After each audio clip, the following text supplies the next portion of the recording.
हमारे चैनल को सब्सक्राइब करें और बेल आइकन दबाना ना भूलें। नमस्कार, बीटीएन न्यूज प्रतिदिन में आप सबों का स्वागत है। हम हाजिर हैं समाचारों के साथ। पहले मुख्य समाचार। दरभंगा में एम्स की घोषणा से आत्मविश्वास से लबरेज है भाजपा, जदयू भी फूले नहीं समा रहा।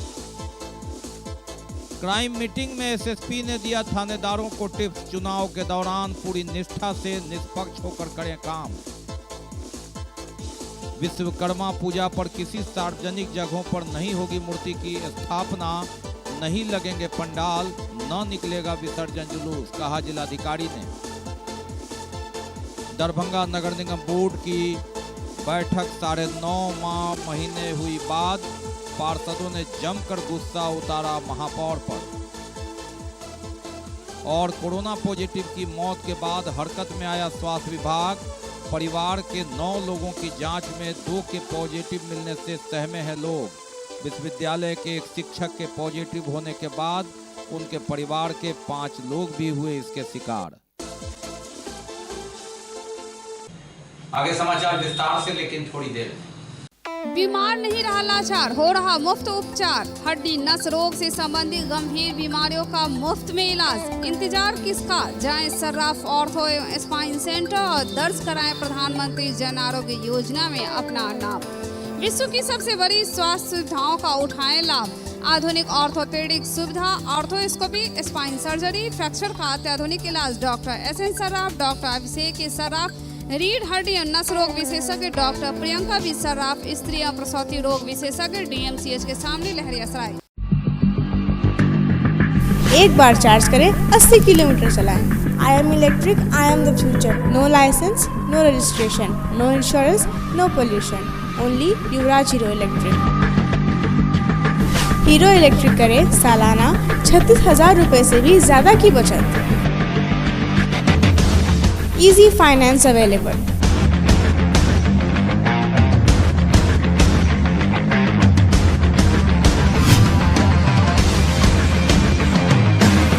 हीरो इलेक्ट्रिक की बैग 37,000 से लेकर के 96,000 तक नई मॉडल उपलब्ध है। एक बार अवश्य पधारें।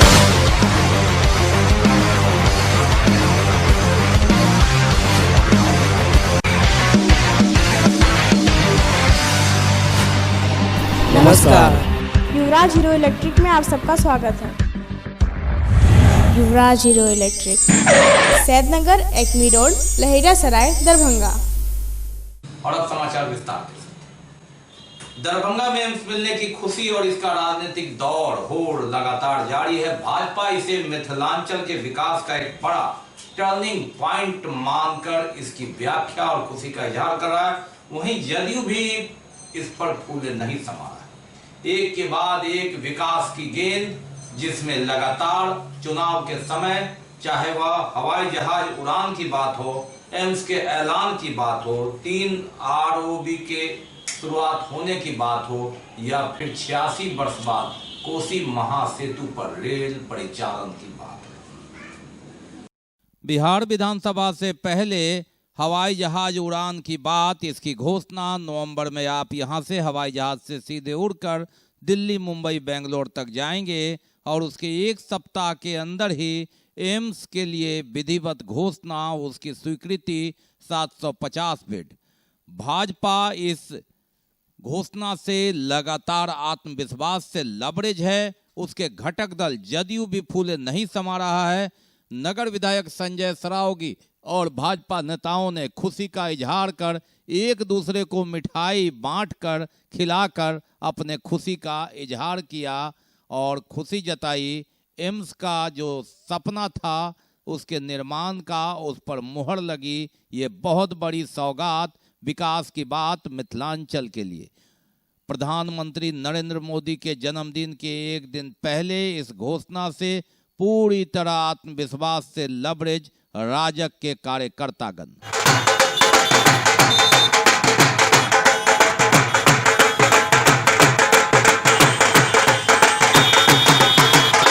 का सपना था और जब भारत सरकार ने निर्णय किया था कि बिहार में एक एम्स और होना चाहिए, तो मैंने तत्क्षण बिहार विधानसभा के गैर सरकारी संकल्प में राज्य सरकार से आग्रह किया था कि दरभंगा में एम्स की अनुशंसा करें।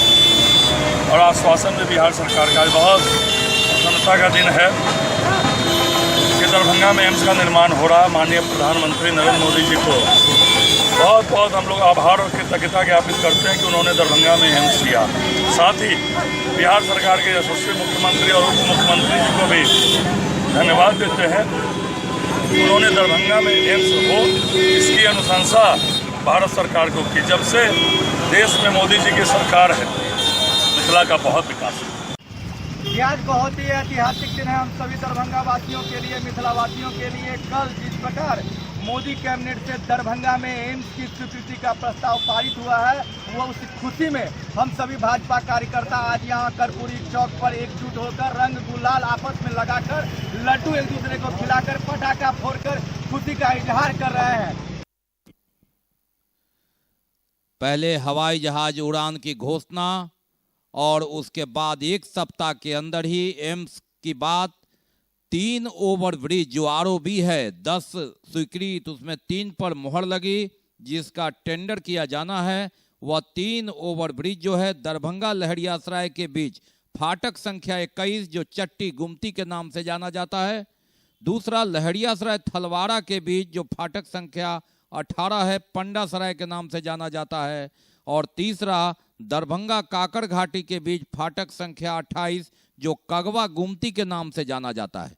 ये 3 पर स्वीकृति लगी है। हालांकि 10 क्यू में था। 5 वर्ष पहले दोनार ओवरब्रिज स्वीकृति हुई, इसकी टेस्टिंग हुई और यह क्यू में ही है और 3 पर मुहर लगी। इस पर हालांकि राजग के जो नेतागण हैं, पदाधिकारीगण हैं, मौन है। उनका कहना है कि जल्द इसका भी ऐलान होगा। बहरहाल 3 पर स्वीकृति। जदयू नेता, जदयू के जिला अध्यक्ष अजय कुमार चौधरी का भी कहना है कि राजग सरकार में लगातार काम हुआ है, विकास के नए आयाम हुए हैं। 86 साल के बाद कोसी महासेतु पर रेल इस पार से उस पार होगी, सहरसा दरभंगा की दूरी कम होगी। ये एक बहुत बड़ी बात हुई है। 1934 के भूकंप में यह टूटा था। अटल जी ने जो सपना दिखाया, मोदी सरकार ने उसे साकार कर दिया। बिहार विधानसभा चुनाव से पहले राजग के नेतागण इन तमाम विकास की योजनाओं और घोषणा के से लगातार आत्मविश्वास से लबरेज हैं और उनका कहना है मोदी सरकार ने वह कर दिखाया जो 70 साल के कांग्रेस शासनकाल में नहीं हुआ। वरीय पुलिस अधीक्षक बाबूराम की अध्यक्षता में क्राइम कंट्रोल की बैठक हुई। बुधवार को सभी थाना क्षेत्र के कार्य प्रगति से वे अवगत हुए। लंबित कांडों की समीक्षा उन्होंने की। कोरोना काल में जहां एक चिकित्सक ने लगातार योगदान दिया, पुलिस कर्मियों के योगदान को भी नहीं भुलाया जा सकता और ये अनवरत जारी है।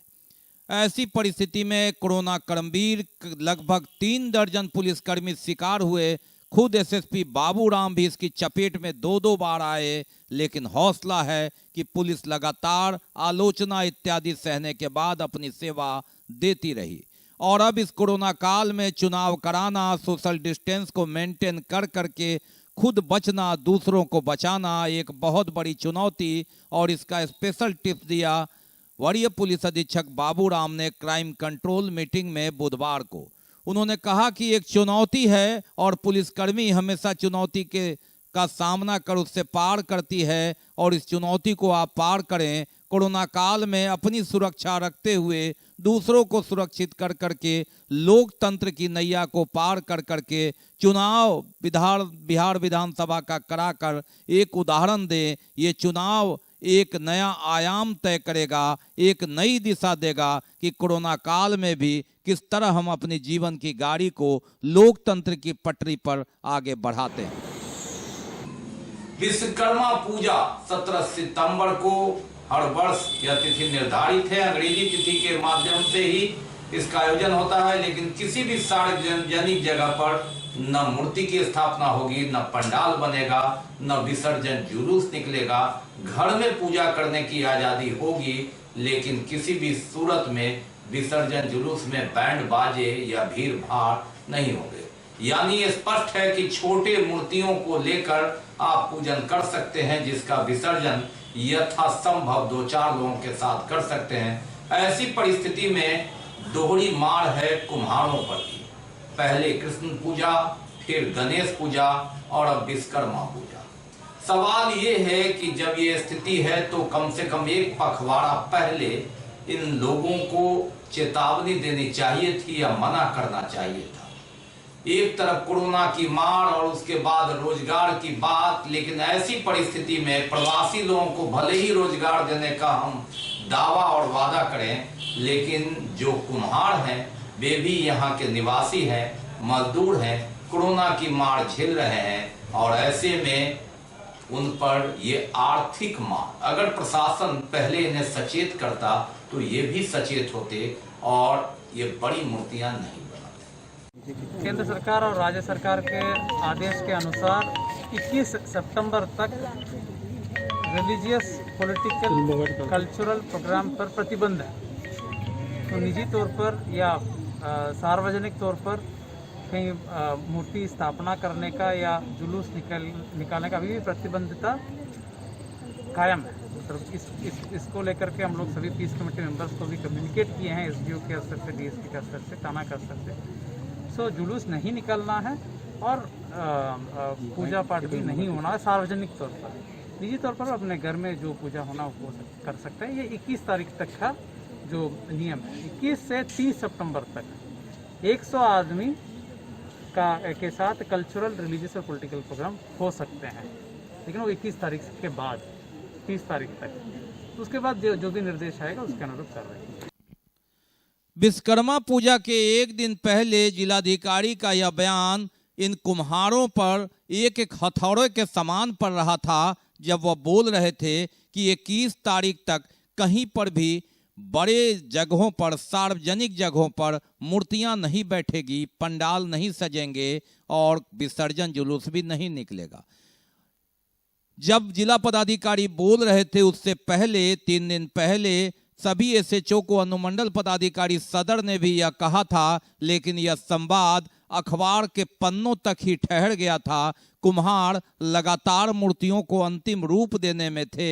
ऐसे में जब यह आभास हो गया 15-16 तारीख को कि ये बड़ी मूर्तियां धरी रह जाएगी जिसका रिटर्न कुछ नहीं है, तो कोरोना की मार खा रहे उन कुम्हारों पर क्या गुजरी होगी अंदाजा लगाया जा सकता है।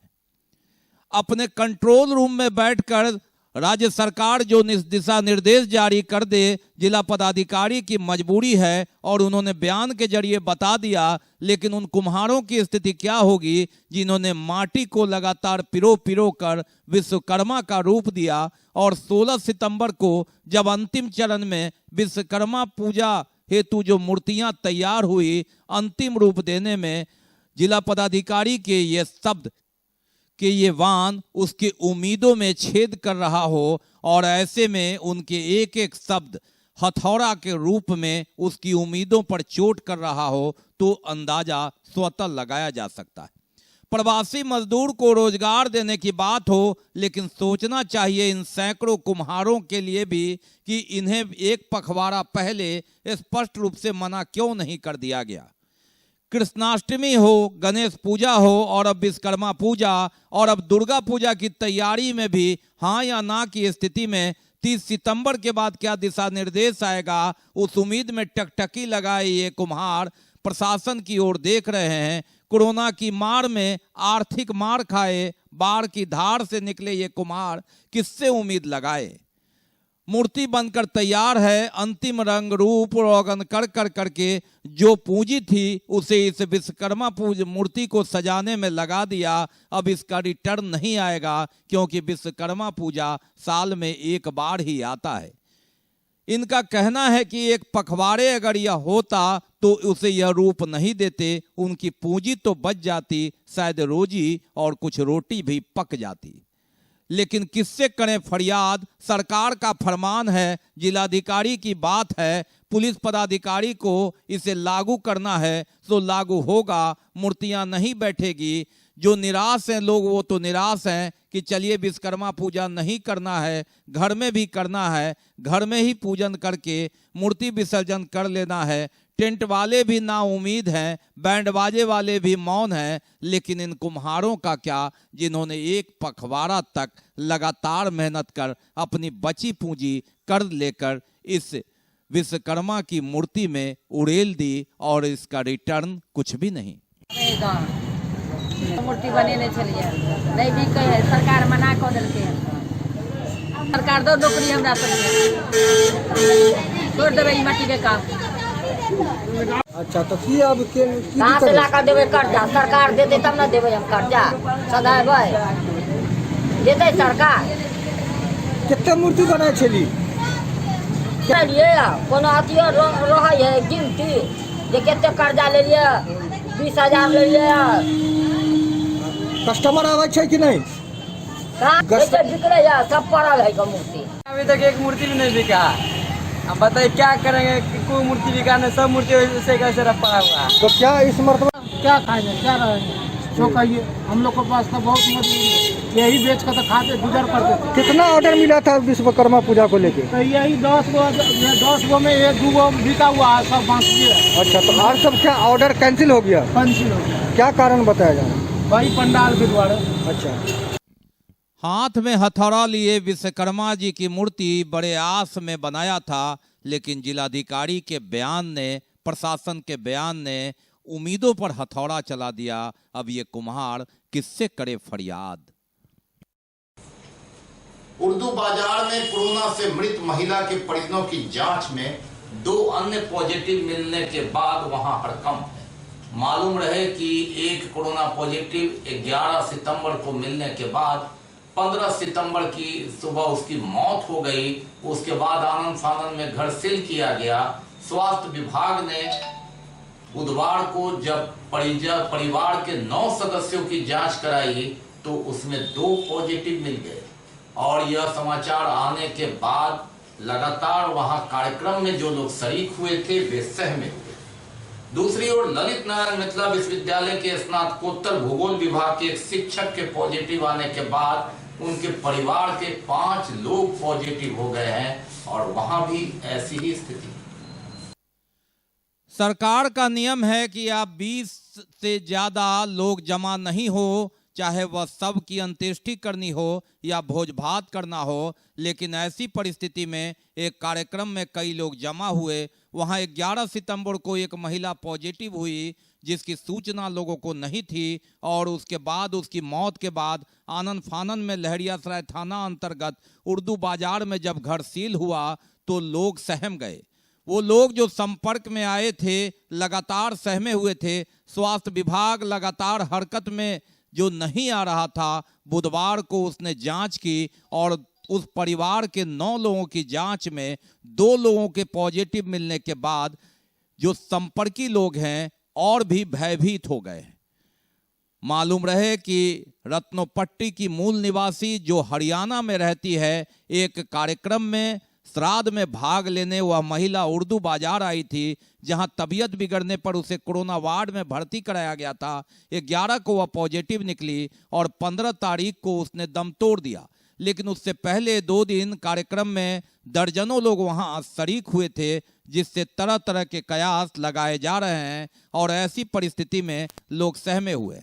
उक्त महिला का दाह संस्कार कुछ स्वयंसेवी संस्था के लोग और प्रशासन की देखरेख में मंगलवार की देर रात तो कर दिया गया, लेकिन अंततः कोरोना पॉजिटिव जो उस परिवार में 2 लोग मिले हैं, उसके बाद से वहां संपर्क में जाने वाले लोग भयभीत हैं। अब सवाल उठता है कि 2 लोग जो पॉजिटिव हुए हैं वह कहां से हुए हैं और कितने लोग उसके संपर्क में आए हैं। इससे लोग तरह तरह की चर्चा है। प्रशासन ने उक्त जो मकान है उसे 11 के बाद सील नहीं किया, कहां चूक हुई इस पर भी चर्चा है। दूसरी ओर ललित नारायण मिथिला विश्वविद्यालय के एक विभाग में एक कर्मचारी पॉजिटिव मिले और उसके बाद उनके परिवार के 5 सदस्य पॉजिटिव हो गए और वहां भी उनके सहकर्मी जो उनके संपर्क में थे लगातार भयभीत है। कोरोना की यही मार है, यही कोहराम है। कोरोना गया नहीं है। जब तक वैक्सीन नहीं आता तब तक स्थिति यही रहेगी। दरभंगा जिले में 30 मौत हो चुकी है, जिसमें शहर के 14 लोग हैं। 2873 पॉजिटिव में 30 इससे हार गए, उन्होंने जिंदगी छोड़ दी, जबकि 312 इससे संघर्ष कर रहे हैं और 2531 कोरोना से जीत चुके हैं। दरभंगा नगर निगम बोर्ड की बैठक 9.5 महीने बाद राजेंद्र भवन में हुई।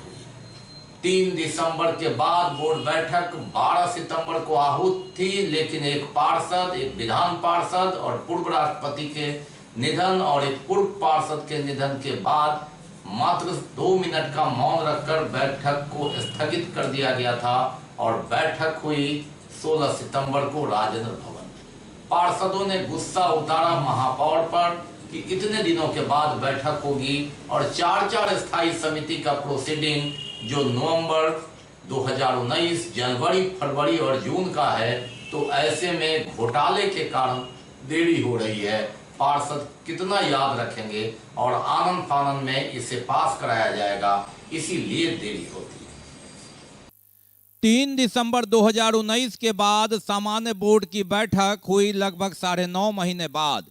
बीच में शीतलहर का दौर चला, होली भी गुजर गई, उसके बाद कोरोना काल आ गया, बाढ़ की धार भी हुई, उसकी मार भी हुई, लेकिन अंततः बोर्ड की बैठक हुई। 9 महीने के बाद इसकी सूचना आई। 12 तारीख को सामान्य बोर्ड की बैठक होनी थी, लेकिन इस 9 महीने में एक पार्षद गुजर गए, एक पूर्व पार्षद गुजर गए, विधान पार्षद भी कोरोना के शिकार होकर गुजर गए, पूर्व राष्ट्रपति गुजर गए और ऐसी परिस्थिति में शोक सभा कर बैठक स्थगित कर दी गई और बैठक हुई बुधवार को। बैठक शुरू होते ही पार्षदों ने अपना गुस्सा उतारा महापौर पर, लेकिन महापौर ने जवाब नहीं दिया। पार्षदों का कहना था कि वे निर्वाचित होकर आए हैं, जनता उन पर गुस्सा उतारती है तो वे क्या करें।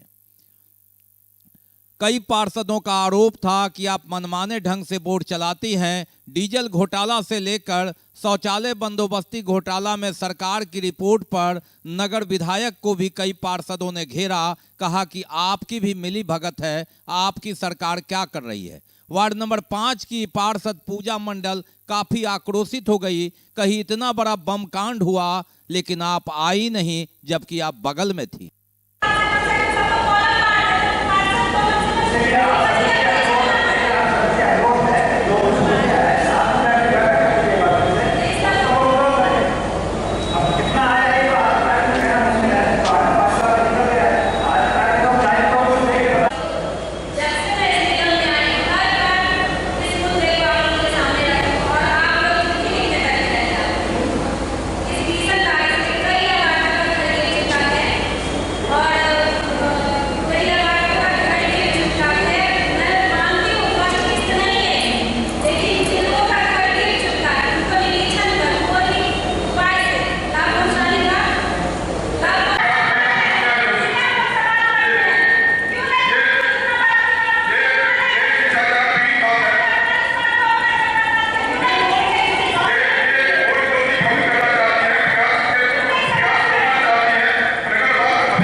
महापौर के स्थायी समिति के सदस्यों ने उनका विरोध किया और कई बार नोक झोंक हुई आपस में। अंततः फिर बीच बचाव भी की गई, लेकिन माहौल कई बार गरमाया।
उन पार्षदों ने भी शिकायत की जिन पार्षदों ने महापौर बैजंती देवी खेड़िया में विश्वास व्यक्त कर अविश्वास प्रस्ताव में भाग नहीं लिया था, उनकी भी कई शिकायतें थी।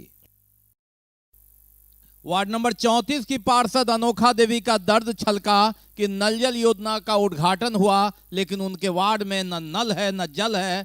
ऐसी परिस्थिति में वे कहां करें फरियाद। उन्होंने कहा कि 9 महीने बाद बैठक होगी तो 9 महीने जनता को पानी नहीं मिलेगा तो किससे करें गुहार।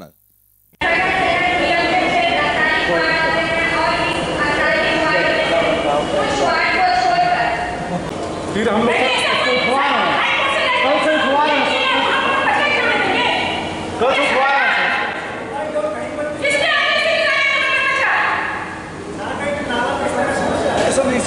नहीं सर नाला पानी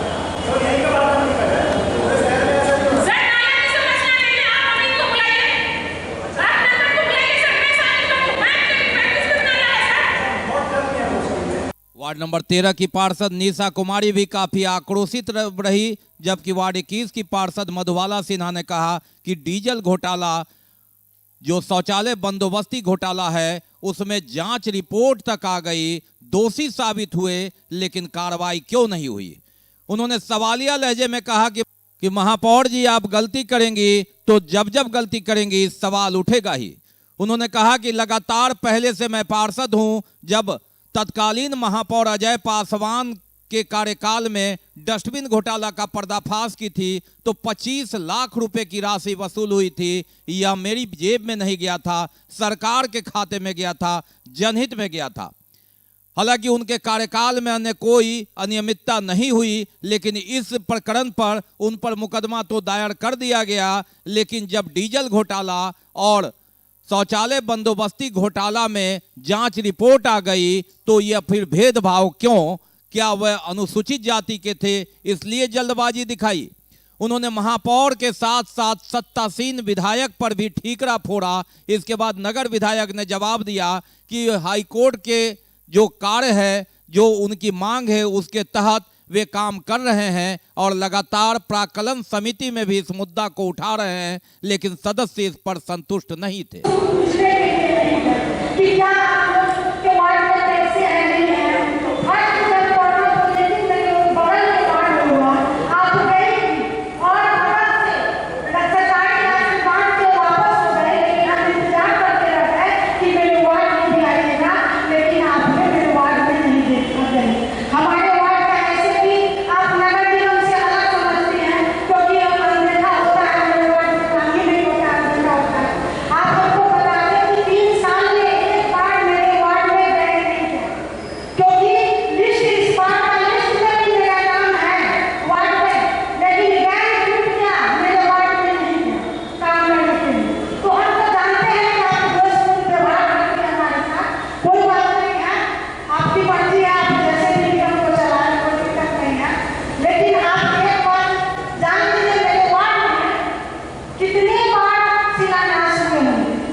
अपने ऊपर लगे आरोप पर नगर विधायक संजय सरावगी ने भी जवाब दिया कि वे मिले नहीं हैं, यथासंभव कानूनी स्तर पर कार्रवाई कर रहे हैं।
महापौर बैजंती देवी खेड़िया ने अधिकतर सवालों का जवाब नहीं दिया, लेकिन उन्होंने कहा कि बैठक इसलिए नहीं हुई कि कोरोना काल था और अंततः नगर भवन में यह बैठक सोशल डिस्टेंस के तहत आयोजित की गई है।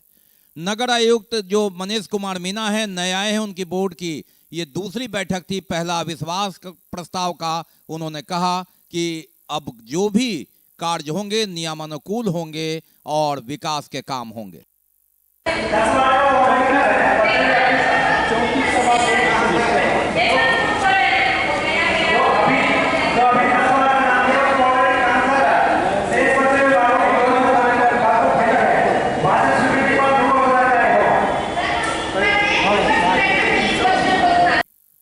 बहरहाल 9.5 महीने बाद हुई बोर्ड की सामान्य बैठक 5 घंटे मैराथन वाद विवाद के बाद समाप्त हुई।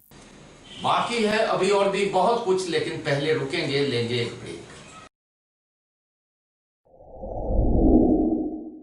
Global health care and diabetes research centre, जो बिहार में पहला अंतर्राष्ट्रीय तकनीक एवं आधुनिक सुविधाओं से लैस सुपर स्पेशलिटी डायबिटीज केंद्र है, जहां एक छत के नीचे डायबिटीज से संबंधित सारी सुविधाएं मौजूद हैं, जैसे कि diabetes heart care, diabetes eye care, diabetes neuro care, diabetes foot care, diabetes pharmacy और डायबिटीज प्रयोगशाला। पता जीसस एंड मैरी स्कूल के पास, रहमगंज, दरभंगा, बिहार। ब्रेक के बाद एक बार पुनः आप सबों का स्वागत है। हम बढ़ते हैं आगे, लेकिन आगे बढ़ने से पहले एक नजर मुख्य समाचार। दरभंगा में एम्स की घोषणा से आत्मविश्वास से लबरेज है भाजपा, जदयू भी फूले नहीं समा रहा। क्राइम मीटिंग में एसएसपी ने दिया थानेदारों को टिप्स, चुनाव के दौरान पूरी निष्ठा से निष्पक्ष होकर करें काम। विश्वकर्मा पूजा पर किसी सार्वजनिक जगहों पर नहीं होगी मूर्ति की स्थापना, नहीं लगेंगे पंडाल, न निकलेगा विसर्जन जुलूस, कहा जिलाधिकारी ने। दरभंगा नगर निगम बोर्ड की बैठक 9.5 महीने हुई बाद पार्षदों ने जमकर गुस्सा उतारा महापौर पर। और कोरोना पॉजिटिव की मौत के बाद हरकत में आया स्वास्थ्य विभाग। परिवार के 9 लोगों की जांच में 2 के पॉजिटिव मिलने से सहमे हैं लोग। विश्वविद्यालय के एक शिक्षक के पॉजिटिव होने के बाद उनके परिवार के 5 लोग भी हुए इसके शिकार। प्रधानमंत्री नरेंद्र मोदी का 70वां जन्म दिवस के पूर्व संध्या पर भारतीय जनता पार्टी वाणिज्य मंच की ओर से जयंती समारोह का आयोजन किया गया नाका नंबर 6 के निकट। इस मौके पर कार्यकर्ताओं ने ढोल बजाकर जश्न मनाया, वहीं कई जगहों पर उनका जन्मदिन और भी मनाया गया। प्रधानमंत्री नरेंद्र मोदी के 70वें जन्मदिन के पूर्व संध्या पर भारतीय जनता पार्टी वाणिज्य मंच दरभंगा की ओर से जयंती समारोह का आयोजन किया गया नाका नंबर 6 के निकट। इस मौके पर कार्यकर्ताओं ने ढोल बजाकर जश्न मनाया और बांटी मिठाई।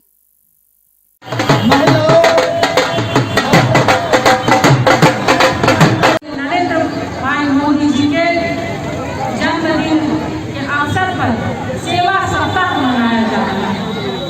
ऐसे प्रधान सेवक माननीय नरेंद्र मोदी जी, जिनके जन्मदिन के अवसर पर गरीबों के बीच खीर बंट रहा है, गरीबों के बीच मिठाई बंट रहा है, गरीबों के बीच फल बांटा जा रहा है। ये कार्यक्रम 15 सितंबर से लेकर के 20 सितंबर तक ये कार्यक्रम सौगात दी है। और उनका जो कल जन्मदिन है उसकी पूर्व संध्या में हमने ये कार्यक्रम आयोजित किया है कि हमारे प्रधानमंत्री युग युग किए और इसी तरह से राष्ट्र और मिथिला का भला करते रहे।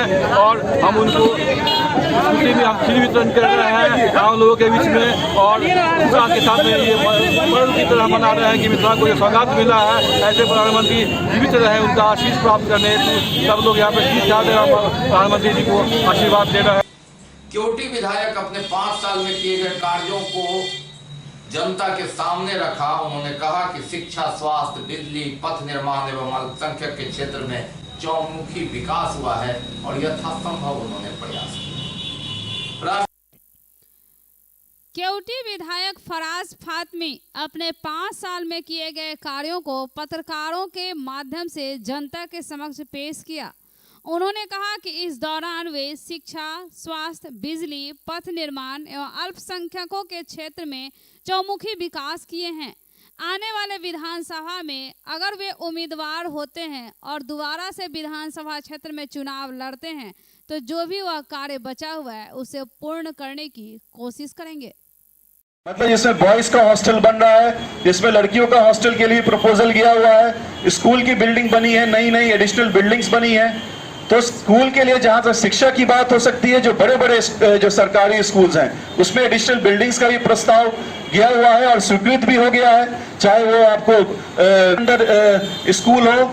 तो मुझे लगता है कि कोई भी ऐसा जो स्कूल की अपग्रेडेशन की बात हो, मिडिल से हाई स्कूल की बात हो, सभी पंचायत, हर पंचायत में हाई स्कूल की बात हो, पंचायत सरकार भवन बनाने की बात हो, रुपए का काम स्कूल के बिल्डिंग्स के लिए हम लोगों ने स्वीकृत करवाया और उसमें भी काम तेजी से चल रहा है। हम लोगों ने बड़ी मेहनत किया और हम लोगों ने विभाग से मदद ली और विभाग ने हम लोगों की बात को सुनने का काम किया। तो बड़ी इंपॉर्टेंट चीज मैं आपको बताना चाहता हूं, एक सबसे बड़ा अल्पसंख्यक छात्रावास जिसमें 650 बेड का स्कूल अल्पसंख्यकों के लिए असराहा में, जिसकी लागत 57.8 करोड़ रुपए 57.8 करोड़ रुपए, जिसका माननीय मुख्यमंत्री नीतीश कुमार जी ने मानू के सेंटर में आके उसका शिलान्यास किया था, उसका भी काम अब शुरू हो गया है, जिसमें हमारे बच्चे बच्चियां फ्री ऑफ कॉस्ट खाना पीना रहना पढ़ाई के साथ सारा उसका इंतजाम किया गया है। राष्ट्रीय पोषण अभियान के तहत पोषण रथ को जिला पदाधिकारी डॉक्टर त्यागराजन एसएम ने झंडी दिखाकर रवाना किया।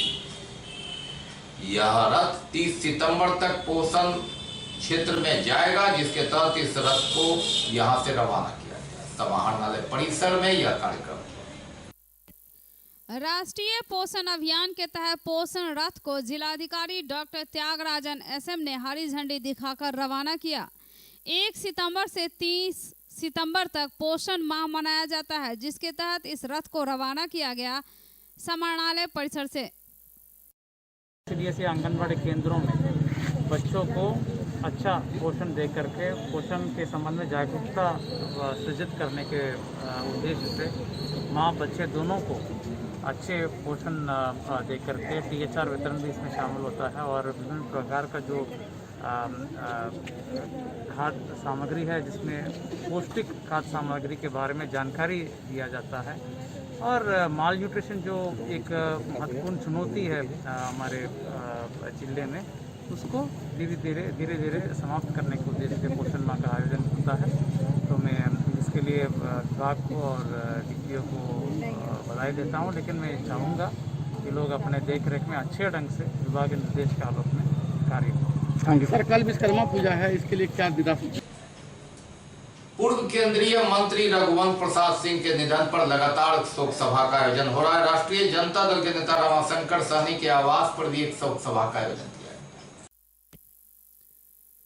समाजसेवी रघुवंश प्रसाद सिंह के निधन पर राष्ट्रीय जनता दल के नेता रामशंकर सहनी के आवास पर एक शोक सभा का आयोजन किया गया। सभा है, रघुवंश बाबू जो 13 तारीख को आकस्मिक हम लोगों के बीच से चले गए, उसके लिए श्रद्धांजलि हम लोग अर्पित कर रहे हैं। यहाँ हम लोग हमारे राष्ट्रीय जनता दल के प्रखर समाजवादी विचारक वरिष्ठ नेता श्री रघुवंश प्रसाद सिंह, उनका असामयिक रूप से निधन हो गया और जिसके कारण हम लोग मर्माहत हो गए और हम लोग उसके शोक में आज उनके लिए श्रद्धांजलि मौन श्रद्धांजलि के रूप में। जन अधिकार पार्टी लोकतांत्रिक के जिला अध्यक्ष डॉक्टर मुन्ना खान ने इलेक्शन कमीशन के रवैये से भड़क उठे हैं। उन्होंने चुनाव चिन्ह हॉकी बॉल और छाप से बदलकर कैंची छाप कर दिया गया है। यह केंद्र सरकार और बिहार में चल रहे डबल इंजन सरकार की गहरी साजिश उन्होंने बताया। बाढ़ प्रभावित परिवारों के खाते में PFMS के माध्यम से भेजी जाने वाली GR की राशि को लेकर जिलाधिकारी डॉक्टर त्यागराजन SM ने संबंधित अंचलाधिकारियों के साथ ऑनलाइन बैठक की।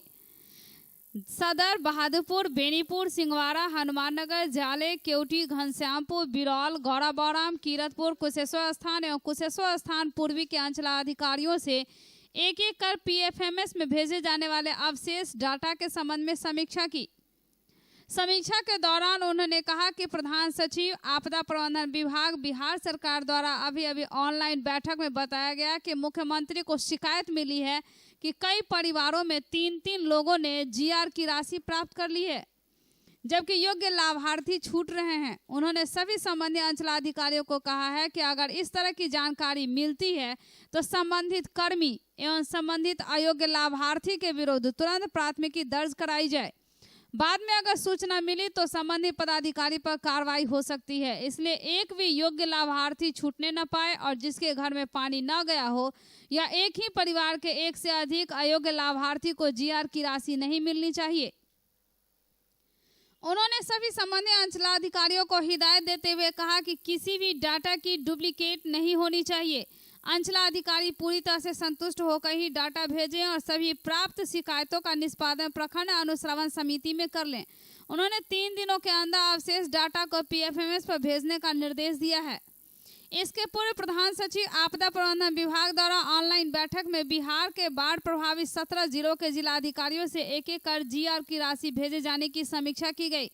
इस दौरान उन्होंने कोविड-19 में से लेकर अधिक टेस्टिंग कराने तथा 50 से अधिक उम्र वाले बीमार ग्रस्त पॉजिटिव व्यक्ति को कोविड केयर सेंटर या डेडिकेटेड कोविड सेंटर से में रखने की सलाह दी।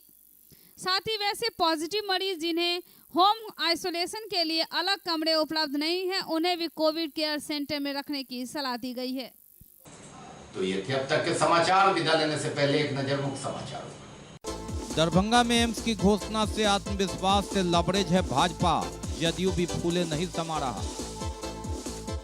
क्राइम मीटिंग में एसएसपी ने दिया थानेदारों को टिप्स, चुनाव के दौरान पूरी निष्ठा से निष्पक्ष होकर करें काम। विश्वकर्मा पूजा पर किसी सार्वजनिक जगहों पर नहीं होगी मूर्ति की स्थापना, नहीं लगेंगे पंडाल, न निकलेगा विसर्जन जुलूस, कहा जिलाधिकारी ने।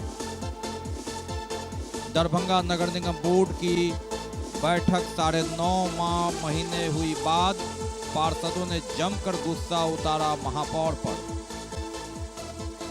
और कोरोना पॉजिटिव की मौत के बाद हरकत में आया स्वास्थ्य विभाग। परिवार के 9 लोगों की जांच में 2 के पॉजिटिव मिलने से सहमे हैं लोग। विश्वविद्यालय के एक शिक्षक के पॉजिटिव होने के बाद उनके परिवार के 5 लोग भी हुए इसके शिकार। इसके साथ ही दीजिए हमें इजाजत इस प्रसारण से, लेकिन कोरोना काल में आप अपना बहुत ख्याल रखिए। आप हमारे लिए महत्वपूर्ण हैं। मास्क जरूर लगाइए, घर से जब जरूरत पड़े तभी बाहर जाइए, सामाजिक दूरी बनाइए, 2 गज की दूरी पर ही रहिए, कोरोना से बचिए। नमस्कार, जय हिंद।